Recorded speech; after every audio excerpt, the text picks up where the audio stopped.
The porch light flickered against the frost as I stood there, clutching a gift wrapped in gold paper that suddenly felt ridiculous. Through the window, laughter spilled out, soft, warm, belonging entirely to a world I was no longer part of. The smell of cinnamon and roast ham drifted into the cold air while I stood in silence, my breath turning to mist. If you've ever found yourself on the outside of your own family, subscribe and tell me where you're listening from. Sometimes, love freezes long before the weather does. That was the Christmas I learned the difference between being loved and being tolerated. Let me show you how it all began. It was Christmas afternoon in Charleston, South Carolina, cold enough that my breath came out like smoke when I climbed the front steps of my son's home. I remember holding a covered dish in both hands, wrapped tight in foil, the smell of roasted ham and honey glaze seeping through. I had baked it the night before, humming to myself, imagining the laughter and warmth waiting for me. Family, I thought. My son, my grandchildren, my daughter-in-law, Brittany. But the door never opened for me. I could hear voices and music inside. Laughter, a dog barking, someone clinking glasses. I pressed the bell once, then again. The sound of footsteps came close, then stopped. Through the window beside the door, I saw Brittany glance my way. Our eyes met. For a moment, I thought she would open it. Instead, she turned, said something to someone, and walked away. I stood there, unsure what to do. The foil on the dish grew colder. The wind bit harder. I remember staring at the wreath hanging on that perfect white door. Gold ribbon, green pine, the kind that looked like a magazine picture. It felt almost cruel. How beautiful it was. Minutes passed. Then, softly, I heard the door lock click. That tiny sound told me more than words ever could. I wasn't welcome. Not that day. Maybe not anymore. I stood there longer than I should have. I told myself it was a misunderstanding, that she didn't mean it. But in my heart, I knew better. I turned to leave, trying to hold my head high. The ham was still warm when I placed it in the passenger seat beside me. I looked at it and thought, how strange that something made with love could end up unwanted. I didn't cry. Not yet. I just sat there, in the quiet car, and told myself this wasn't the end. Not yet. When I pulled into the driveway that Christmas afternoon, the house looked like something out of a holiday movie. The porch railings glowed with warm white lights, and through the front windows, I could see silhouettes moving, people laughing, glasses raised, the glint of ornaments on a tall, perfect tree. I remember smiling, thinking how proud I was that my son, Evan, had built such a beautiful home and family. I had spent the morning wrapping small gifts for my grandkids, little trinkets that reminded me of their laughter, their messy hugs. I even wore the scarf they'd given me last year, red and soft, hoping they'd notice I still cherished it. When I reached the front door, my heart was light. I could already smell roasted turkey, cinnamon, the sweetness of baked apples. I pressed the doorbell, feeling the joy of belonging. But after the second ring, something inside me shifted. I heard movement on the other side. Hushed voices, a pause, and then silence. My hand stayed on the dish I'd brought, the warmth fading against my palms. Through the window, Brittany appeared. Her eyes caught mine for a brief second. She hesitated, then looked away. I saw her lips move, maybe saying something to Evan, though I couldn't tell. Then she disappeared again. Minutes passed before the door finally cracked open. Not fully, just enough for me to see her face. There was no smile, no welcome, only tension.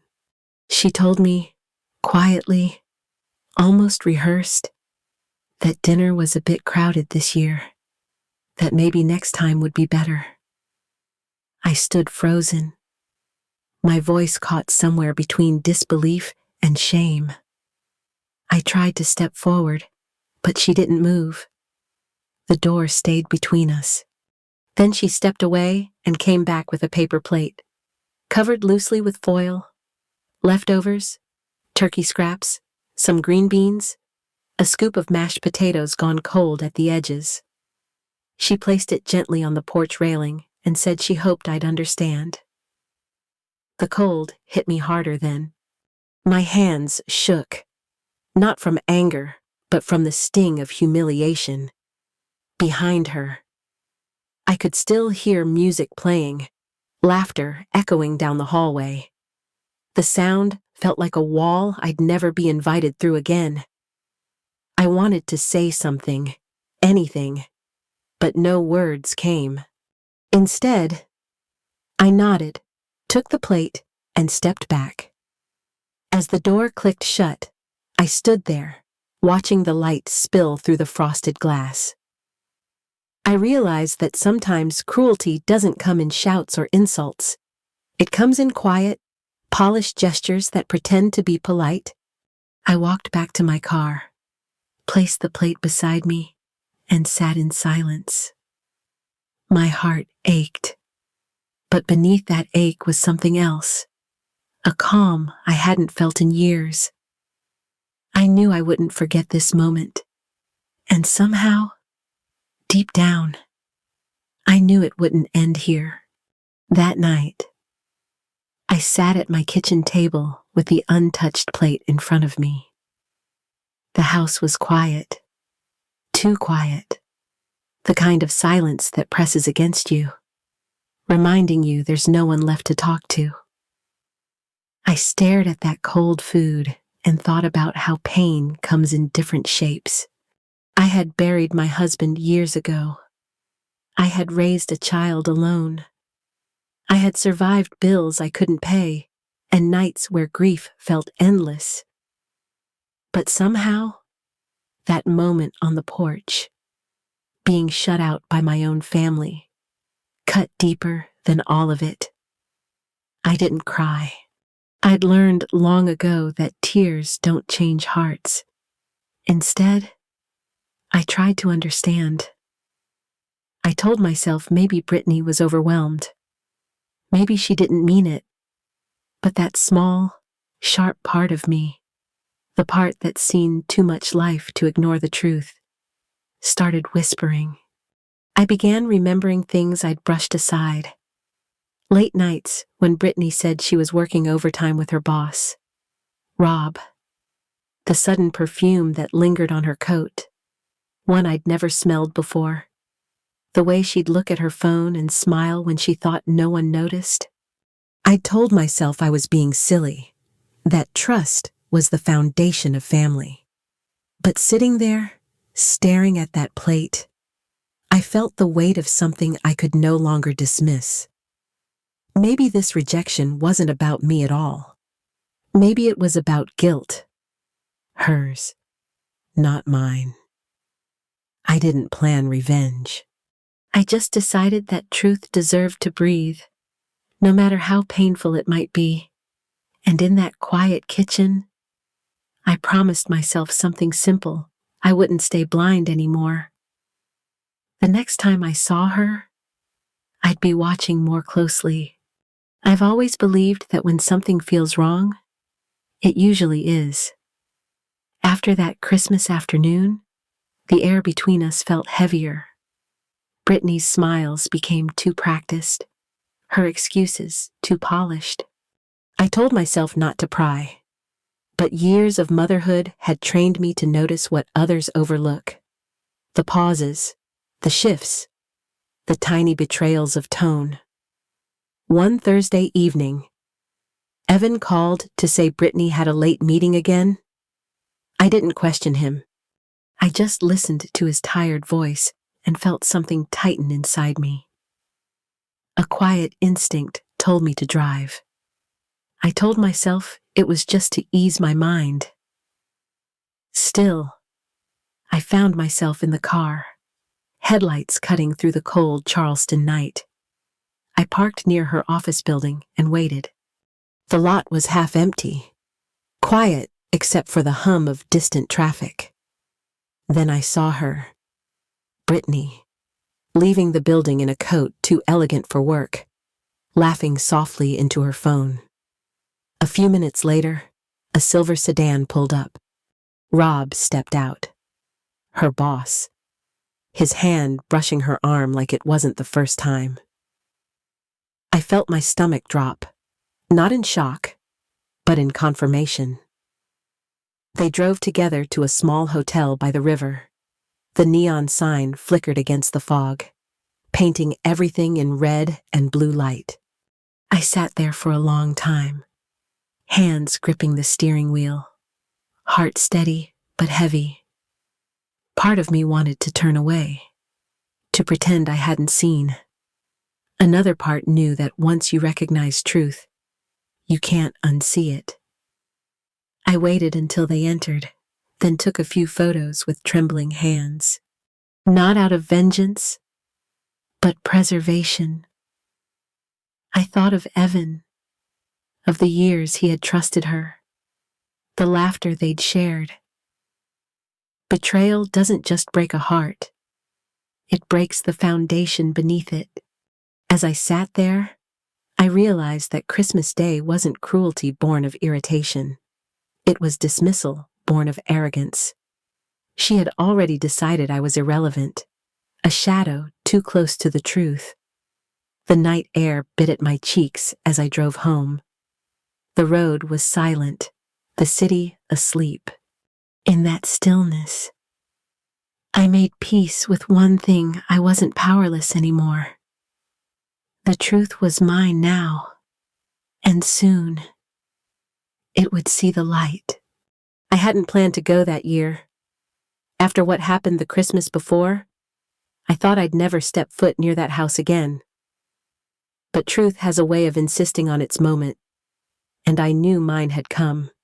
I told myself it wasn't about revenge. It was about setting things right, about giving my son back his sight before the lies swallowed him whole. The air was crisp that evening, and the house glowed from the inside like a snow globe. Laughter spilled through the windows, the kind that sounds too perfect. When I stepped through the door, the warmth hit me. Roasted ham, cinnamon candles, the hum of conversation. Brittany greeted me with the same brittle smile she'd always worn when she wanted to seem kind. I smiled back, steady and polite. I'd come armed, not with anger, but with proof. Dinner began like any other. Glasses clinked, forks scraped plates, and small talk floated across the table. Evan looked tired, distracted, his trust still intact, his heart still tethered to her. I watched him, and I knew this would hurt, but sometimes love means choosing pain over ignorance. I waited until the laughter softened and the moment felt still. Then, quietly, I took my phone, opened the folder, and pressed send. One message to my son. No words, only images. The truth didn't need an introduction. Seconds passed like minutes. His phone buzzed on the table. He glanced down, swiped once, and everything changed. The color drained from his face, replaced by disbelief. Then a hollow silence that filled the room. The clatter of cutlery stopped. The children's chatter dimmed. Even the music seemed to pause. Brittany froze. I could see the recognition in her eyes, the split second before panic set in. Her breath hitched, her body rigid, her mask slipping. She whispered something to him, but I couldn't hear it. I didn't need to. The truth was already speaking louder than either of us ever could. I didn't gloat. I didn't move. I just sat there, hands folded, heart steady, watching the storm I hadn't created, only revealed. Evan rose slowly, the kind of movement that comes from deep pain, the kind that knows something sacred has been broken. In that moment, I felt no victory, only a quiet sorrow. I thought of the years they'd shared, the trust that now lay in pieces on that table between the candles and the silverware. I thought of my grandchildren upstairs, their world about to tilt without understanding why. When I finally stood, I felt light, not because I'd won, but because the weight of silence had lifted. I walked past her, past the stunned faces, toward the front door. The air outside was cold, but it felt honest. As I stepped into the night, I understood that truth never arrives gently. It doesn't ask permission or wait for the right time. It simply appears, raw, undeniable, and necessary. What came after would not be easy, but I had done what love demanded. The rest would unfold, as truth always does. The days after that dinner felt suspended in air, quiet, heavy, and strange. No one called, no one needed to. The silence itself carried everything that words couldn't. I remember sitting by the window the next morning, watching the Charleston rain trace slow lines down the glass, thinking how truth doesn't destroy. It simply reveals what was already broken. Brittany left that night, not with a suitcase or a speech, just with the kind of silence that comes from being seen too clearly. The next time I heard her name, it was through Evan. His voice was quiet, tired, and fragile. He said she had moved out, that the marriage couldn't survive what had been uncovered. There was no anger in his tone, just the flat exhaustion that comes after too much pretending. I saw him a few days later. He came by unannounced, still in the same jacket he'd worn at dinner. His eyes looked older somehow. We didn't talk much. He sat across from me at the kitchen table, where I had once stared at that cold plate of food, and for a moment, the silence between us felt different. Not sharp, not bitter, just real. He reached for my hand, and in that small gesture, I felt the bond mend itself, not perfectly, but honestly. In the weeks that followed, I watched him rebuild his days piece by piece, taking long walks, spending time with the children, learning how to live with what couldn't be undone. Pain, when faced directly, becomes something else. It becomes truth you can hold without flinching. As for me, I found peace in stillness. There was no satisfaction, no victory, only quiet release. I didn't hate Brittany. In some ways, I pitied her. Lies may protect you for a while, but they always rot from the inside out. Sometimes Evan calls in the evenings now, just to talk about simple things. The weather, the kids, the new job. His voice has warmth again, the kind that comes from living without illusion. I think that's the real victory when love returns to truth, stripped of everything false. Looking back, I don't regret what I did. It cost us, yes, but it also freed us. The truth didn't ruin the family. It revealed who was willing to rebuild. And as the holidays came around again, the house felt lighter. No glittering lies, no uneasy smiles. Just a mother and her son, quietly healing in the soft light of honesty. That's when I began to understand something I'd never truly grasped before. Peace isn't the absence of pain. It's the reward for having faced it. Months passed quietly after that night. Winter melted into early spring, and with it, the heaviness began to lift. Life didn't rush to fill the silence Brittany left behind. It just settled, soft and steady, like dust after a long storm. I noticed the peace first in small things. The house no longer felt like a stage for pretense. Evan's voice, when he called, had a different rhythm, slower, thoughtful, real. We started sharing dinners again, simple ones, roasted chicken, a little wine, quiet laughter that didn't strain to sound happy. The children would run through the yard while we sat on the porch, saying little. Sometimes, silence was enough. After all that had been said and shown, there was comfort in wordless understanding. I often thought about Brittany, not with anger, but distance.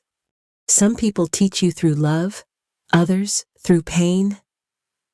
She taught me the cost of silence and the strength it takes to speak when no one wants to hear. Her absence wasn't victory, it was peace.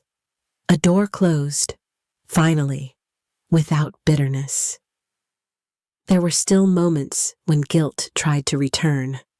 I'd see Evan's tired eyes and wonder if I'd done too much or too little. But every time, I came back to the same truth. Love that hides in lies isn't love, it's fear. I chose honesty because I couldn't bear to watch my son live blind to betrayal. That choice hurt us both, but it also freed us. The world outside moved on. Seasons changed. Routines rebuilt themselves. Inside, I felt something I hadn't in years, a quiet pride, not for exposing someone, but for standing up when it mattered, for remembering that dignity isn't given, it's reclaimed. Now, when I think of that Christmas, I don't feel humiliation anymore. I feel clarity. Sometimes, the people we lose make space for the truth we need. And sometimes, healing doesn't arrive in apologies. It arrives in peace that asks for nothing. I still wonder about the nature of forgiveness, how it finds its way even through heartbreak. Maybe that's what time is for softening edges without erasing the lessons. Because in the end, what matters isn't who was wrong or right. It's who chose to stand in the light when the darkness tried to stay.